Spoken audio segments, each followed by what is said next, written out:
Alors voici l'intrigue des Précieuses ridicules de Molière. Lagrange et Ducroizy, deux gentilshommes, sont présentés à Madelon et Cathos, fille et nièce d'un bourgeois de province nommé Monsieur Gorgibus. Le vieil homme cherche à caser ses descendantes, mais ces dernières aspirent à de grandes romances et rejettent salement les deux prétendants qui décident de se venger. Lagrange et Ducroizy, outrés par la suffisance et l'accueil méprisant de Madelon et Cathos, fille et nièce de Gorgibus, un bourgeois de province récemment installé à Paris, décident de se venger et planifient une mascarade pour piéger les deux précieuses. Lagrange propose à Ducroizy d'envoyer son valet, Mascari, courtiser les deux jeunes filles en lui faisant jouer le rôle d'un marquis. Décontenancé par la réaction furibonde des deux hommes en sortant de sa maison, Gorgibus entend enquêter sur les faits et demande à sa fille et sa nièce les raisons d'un tel comportement. Madelon et Cathos exposent leurs ambitions de vivre des aventures romanesques que manifestement les deux hommes ne peuvent pas offrir.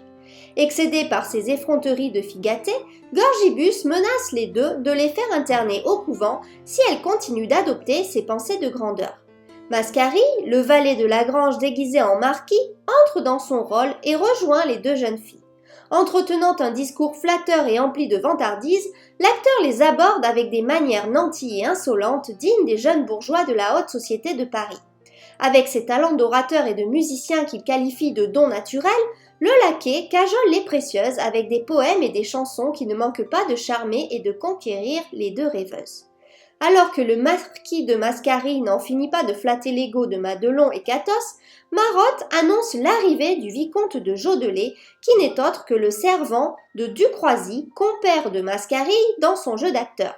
Fascinés par la finesse et les avances de Jodelet, les deux jeunes filles sont aux anges et n'en reviennent pas d'être tant courues.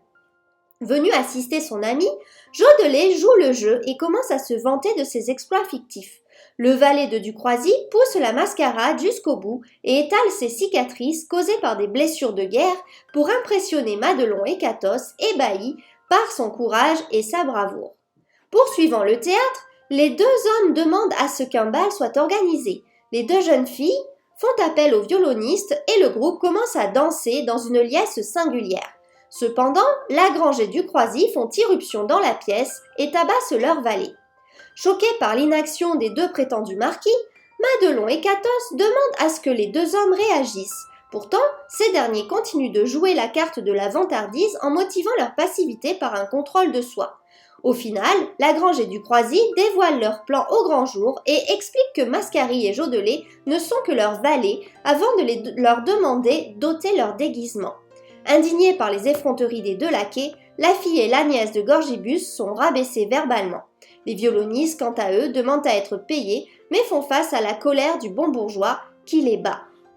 Vous pouvez recevoir mon analyse complète de cette œuvre en cliquant sur le lien correspondant dans la description en dessous de cette vidéo.